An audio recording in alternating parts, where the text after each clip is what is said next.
사이버 보안이라고 하면 보통 뭘 떠올리시나요? 아마 복잡한 방화벽이나 서버실 같은 장소를 생각하실 텐데요.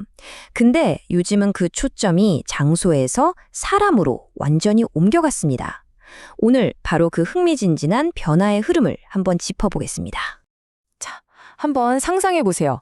매일 아침 카드를 찍고 들어가던 여러분, 회사 정문 있잖아요. 경비원도 있고 튼튼한 문도 있고.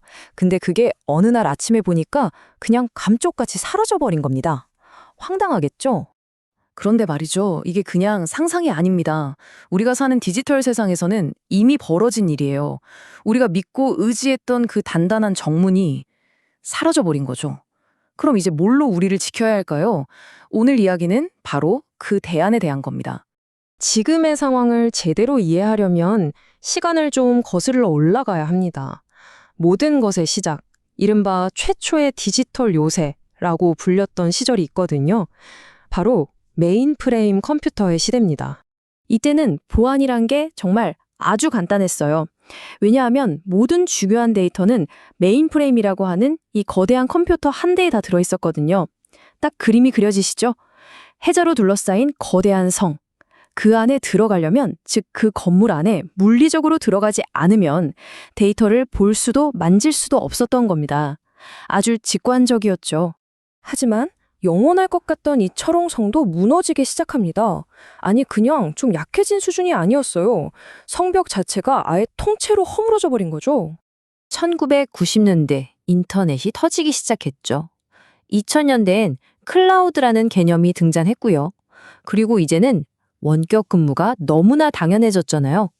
이 거대한 변화의 물결이 낡은 보안 모델을 그야말로 산산조각 내버린 겁니다. 정말 눈 깜짝할 사이에 모든 게 바뀌었어요.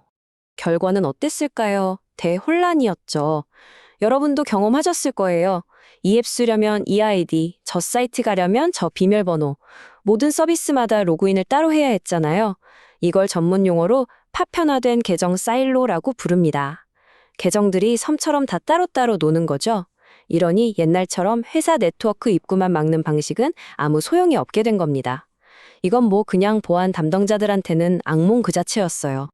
자, 그럼 이제 어떡하죠? 성벽은 무너졌는데 뭘로 지켜야 할까요?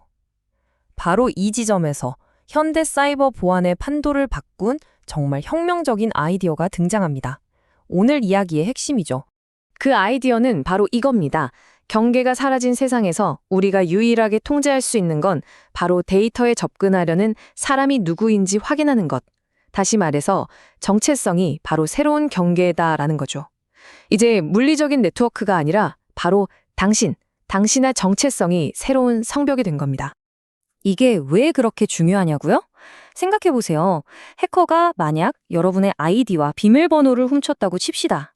그럼 굳이 힘들게 방화벽을 뚫을 필요가 있을까요? 없죠.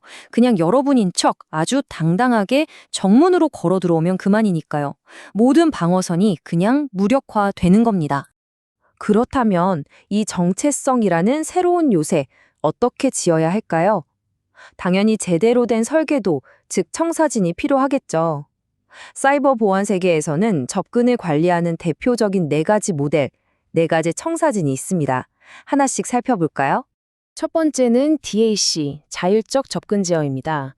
이름은 좀 어려운데 사실 제일 간단하고 우리한테 익숙한 방식이에요. 예를 들어서 여러분이 문서를 하나 만들었어요. 그럼 그 파일을 누구랑 공유할지, 누가 볼 수 있게 할지, 그걸 누가 정하죠? 바로 여러분, 파일 주인이 정하잖아요. 이게 바로 DAC입니다.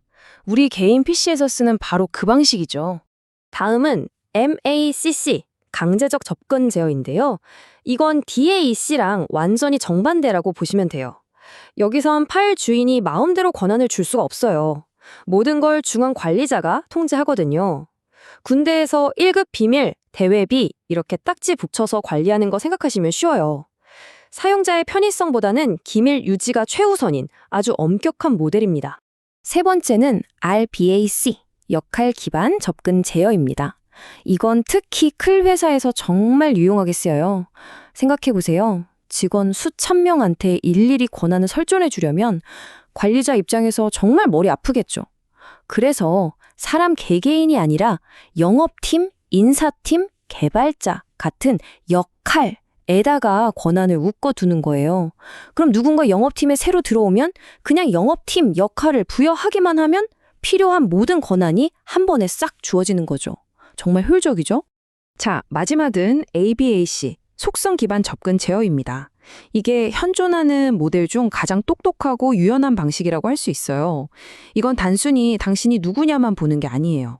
어떤 기기로 접속했는지, 어디서 접속했는지, 지금이 몇 시인지 같은 아주 다양한 속성들을 실시간으로 종합해서 지금 이 상황에서는 접근을 허용해도 되겠다. 혹은 이건 좀 이상한데? 막아야겠다 하고 즉석에서 판단을 내리는 거죠. 정말 동적이죠?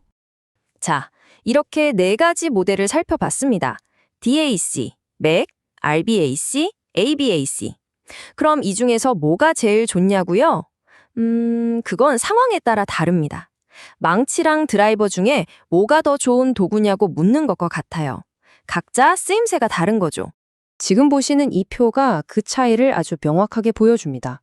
어떤 상황에서 누가 통제권을 갖고 어디에 가장 적합한지를 한눈에 딱 정리해놨죠. 보세요. 개인 PC나 작은 회사에서는 소유자가 직접 관리하는 DAC가 편하고 국방이나 정부처럼 보안이 극도로 중요한 곳에서는 MAC를 쓰고 웬만한 큰 기업들은 효율적인 RBAC를 그리고 요즘처럼 복잡한 클라우드 환경에서는 동적인 ABAC가 빛을 발하는 겁니다. 자, 그럼 중간 점검 퀴즈 한번 풀어볼까요? 첫 번째 질문입니다. 왜 정체성이 사이버 보안의 새로운 경계가 되었을까요? 네, 정답은 바로 가죠. 클라우드와 원격 근무 때문에 기존의 네트워크 경계라는 개념 자체가 흐릿해졌기 때문입니다. 그래서 유일하게 붙잡고 통제할 수 있는 게 바로 사람, 즉 정체성이 된 거죠. 문제 하나 더 나갑니다. 위치나 시간 같은 실시간 상황까지 고려해서 접근을 결정하는 가장 똑똑하고 유연한 모델은 무엇이었죠? 맞습니다. 바로 다 속성 기반 접근 제어 ABAC입니다. 요즘 환경에 딱 맞는 모델이죠. 자, 그럼 오늘 내용을 한번 정리해 보겠습니다. 핵심은 이겁니다. 첫째, 사이버 보안의 전쟁터가 네트워크에서 개인의 정체성으로 옮겨왔다는 것. 둘째, DAC, MAC, RBAC, ABAC처럼 상황에 맞는 다양한 접근 제어 모델이 있다는 것. 그리고 마지막으로 이제 여러분의 디지털 정체성을 지키는 건 그냥 하면 좋은 일이 아니라 GDPR이나 여러 규제에서 요구하는 반드시 해야 할 법적 의무가 되었다는 점입니다. 정말 중요하겠죠? 자, 이제 마지막으로 여러분께 질문을 하나 던지면서 마무리할까 합니다. 우리는 지금까지 사람의 정체성을 어떻게 관리할지 고민해왔잖아요. 그런데 이제는 AI가 스스로 판단하고 행동하는 수많은 비인간 정체성들을 만들어내고 있습니다. 이 기계와 AI들에게는 어떤 접근 권한을 어떤 기준으로 줘야 할까요? 이들을 위한 새로운 요새, 그 청사진은 과연 어떤 모습이어야 할까요? 한 번쯤 깊이 생각해 볼 문제인 것 같습니다.